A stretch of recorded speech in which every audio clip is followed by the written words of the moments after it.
रामायण की कथा में माता सीता का वनवास एक महत्वपूर्ण प्रसंग है। ये न केवल उनकी वीरता और धैर्य का प्रतीक है, बल्कि उनकी आंतरिक शक्ति और दिव्यता को भी उजागर करता है। जब माता सीता को अपने पति श्री राम के साथ 14 वर्ष का वनवास भोगने के लिए भेजा गया, तो उनका पहनावा एक महत्वपूर्ण सवाल बन गया। वन में कठिन परिस्थितियों में रहते हुए माता सीता की साड़ी में एक भी खरोच नहीं आई, नहीं उसमें किसी प्रकार की गंदगी या क्षति आई। एक ऐसा रहस्य है जो हर किसी के मन में बहुत से सवाल पैदा करता है।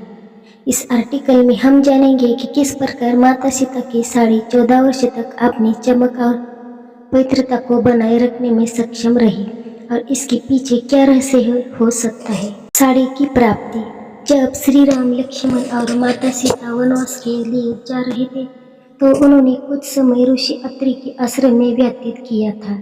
जब ऋषि की पत्नी माता अनुसुईया को पता लगा कि वे 14 वर्षों के लिए वनवास जा रहे, तो उन्हें सीता माता को एक साड़ी भेंट की। आम से दिखने वाली इस साड़ी की एक खासियत थी कि ये कभी मैल नहीं होती थी और नहीं कभी फटती थी। ये साड़ी अग्निदेव के तपोबल से प्रसन्न होकर माता अनुसुईया को मिली थी। मान्यताओं के अनुसार ये सुनने में आता है कि पूरे 14 सालों के दौरान ये साड़ी एकदम नई बनी रहती थी। साड़ी का रंग। माता अनुसुईया द्वारा दी गई साड़ी का रंग पीला था, जो हिंदू धर्म में शुभता का प्रतीक माना जाता है। पीला रंग ज्ञान, विद्या और पवित्रता का प्रतीक है। इस रंग को तात्विक दृष्टिकोण से देखा जाए तो ये सकारात्मक ऊर्जा, शांति और जीवन में संतुलन का संकेत है। पीले रंग का विशेष प्रभाव यह था कि वह एक ऊर्जा माता सीता के सरल और सौम्य व्यक्तित्व को उजागर करता था। वही दूसरी ओर ये उनके जीवन में शांति और समृद्धि को भी दर्शाता था। साड़ी का पीला रंग न केवल धार्मिक दृष्टिकोण में महत्वपूर्ण था, बल्कि उसे एक विशेष दिव्यता और शक्ति प्रदान करता था, जो सीता माता के वनवास के कठिन समय में उनके साथ था। साड़ी का महत्व। माता सीता द्वारा 14 वर्ष तक एक ही साड़ी पहनना उनके पतिव्रत धर्म और समर्पण का प्रतीक था।